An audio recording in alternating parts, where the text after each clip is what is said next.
Hey everybody, how's it going? Welcome once again to NoDQ&A video right here on NoDQ.com and the YouTube channel. WWE Summerslam is less than 2 weeks away now. You can check out coverage at NoDQ.com.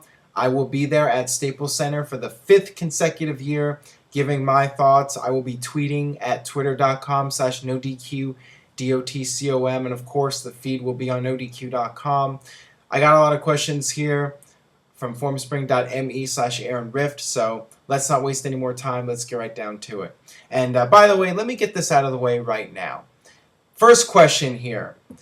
Since profanity was used on Total Divas, does this mean the Attitude Era is returning?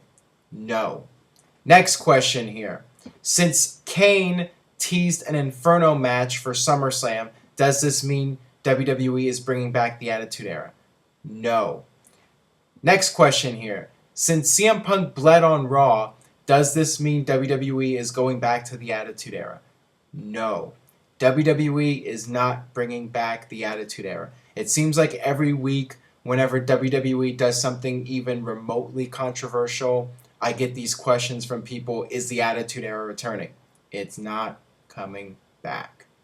With that being said, let's get down to the serious questions now. First one from Daniel N. 1995. Hey Aaron, I'm surprised that WWE are doing a Ring of Fire match with Bray Wyatt versus Kane, considering their PG. Your thoughts? And also, do you think the Ring of Fire match will be just the same as the Inferno match, but with a new name?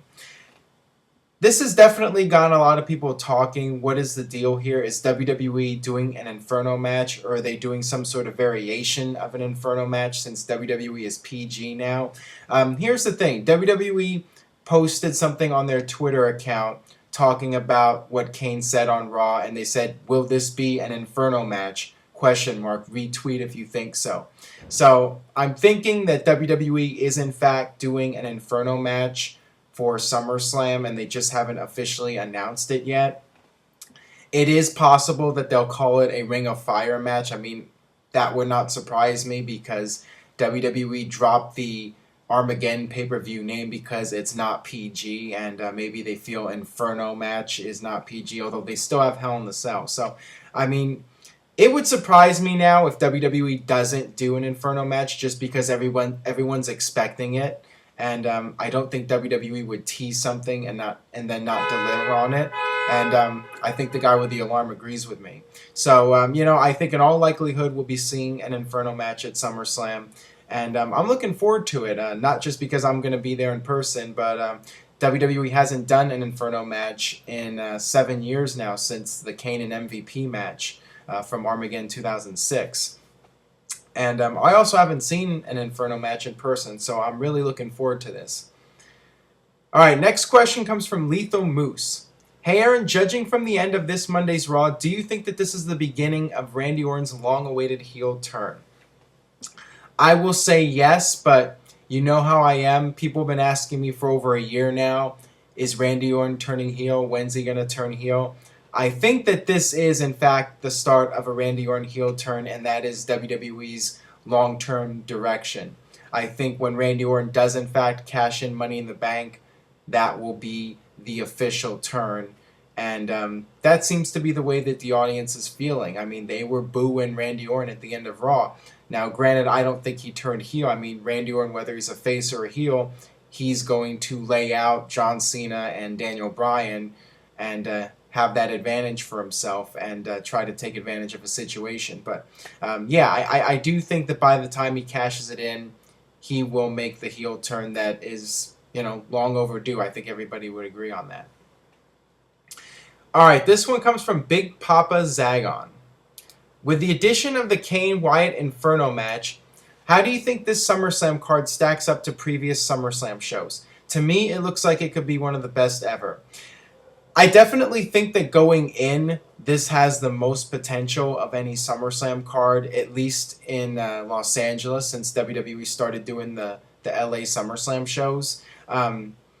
I think that CM Punk versus Brock Lesnar on paper sounds a lot better than CM Punk versus, Brock Lesnar versus Triple H. And based on the build-up, I think that CM Punk and Brock Lesnar should be an excellent match. and I think it will be really intense, and I'm hoping that will be the case. And also, I think that on paper, John Cena versus Daniel Bryan sounds a hell of a lot better than John Cena, CM Punk, and Big Show in a triple threat. So, I mean, the two main events this year, at least on paper, and with the build-up, I think will be a lot better than the main events from last year's SummerSlam. And then you have the undercard, Kane and Bray Wyatt Inferno match. I mean, that's another interesting match that you have on the card. And Alberto Del Rio and Christian, and at this point, who knows if RVD's getting added to the match. So, I mean, SummerSlam's looking really good right now, and WWE's done a very good job building it up, and I just hope they deliver this year because, as I mentioned in previous videos, I've been disappointed with SummerSlams. Pretty much all the SummerSlams in LA, I feel have been disappointing, so I'm hoping this year will be one of the best of all time. So, getting my hopes up. And I don't know if that's a good idea or not, but, I'm hoping for the best. All right, this one comes from Dead Man Streaking, okay? Hey, Aaron, love the show. What is your opinion on Steve Blackman? I thought he was a unique talent that WWE never seemed to let reach his full potential. Screw Orton, your thoughts? Please answer in video. To be perfectly honest with you, I was never all that into Steve Blackman. I think that, yes, he is a unique individual, and he was a unique WWE character, but he just didn't have the charisma or personality to make it all that far in WWE, and they tried to add depth to his character with the whole head cheese gimmick with Al Snow, but he just he was very bland, I think, and in the ring, he was okay. I think he worked well in the hardcore division, but I don't think that he should have been pushed any harder. I think he went as far as he was going to go. All right, this one comes from Craysade01. Assuming you've seen Mark Henry's interview a couple weeks ago, if not, look it up.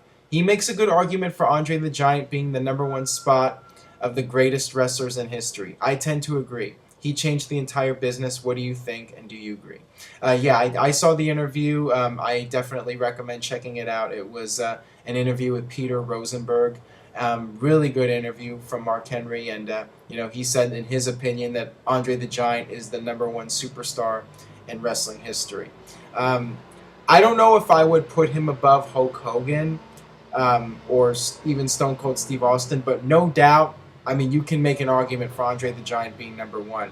Andre the Giant was really the first mainstream superstar, somebody who was popular not just in the territory, but all around the world. Andre the Giant had that worldwide fame, and I think today, if you ask a random person to name 5 professional wrestlers, I think pretty much everybody would name Andre the Giant. I mean, he was that recognizable. So, I think you could definitely argue for him being #1, and he's most certainly in the top 10 and maybe the top 5. I mean, Andre the Giant was one of a kind, no doubt about it. All right, this one comes from Dylan320. Why do you think The Rock was never put in the Hall of Fame in his year absence? Please answer in video.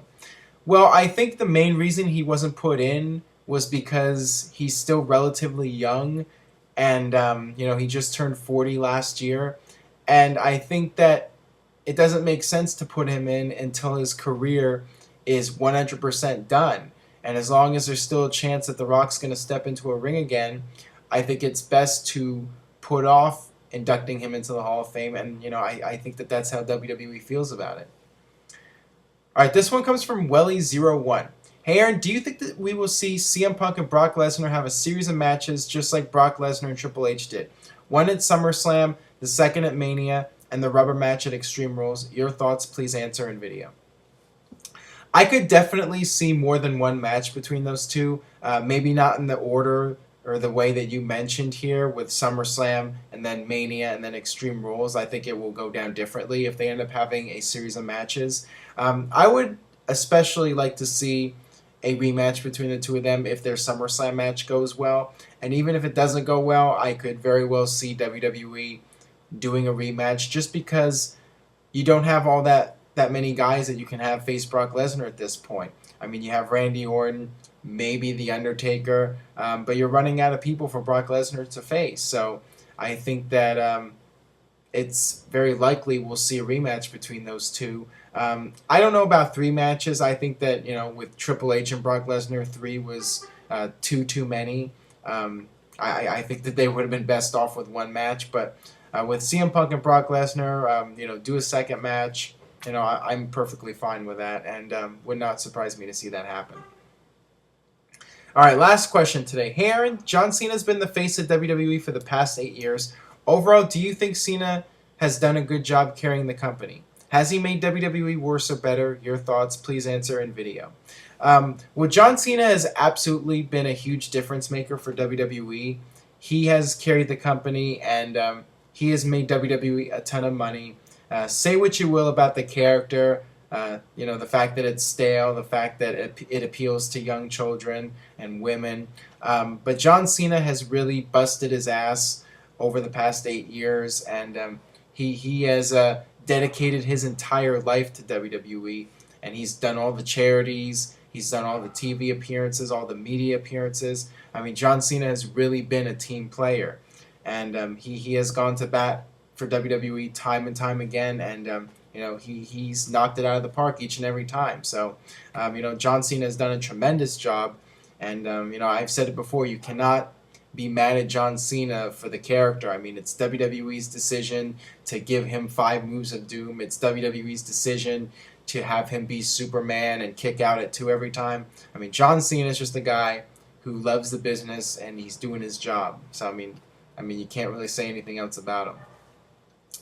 All right, that'll do it for this edition of NoDQ&A video. Thanks as always for watching. Subscribe, youtube.com/NoDQCAW, and I will see you guys next time for more NoDQ&A video.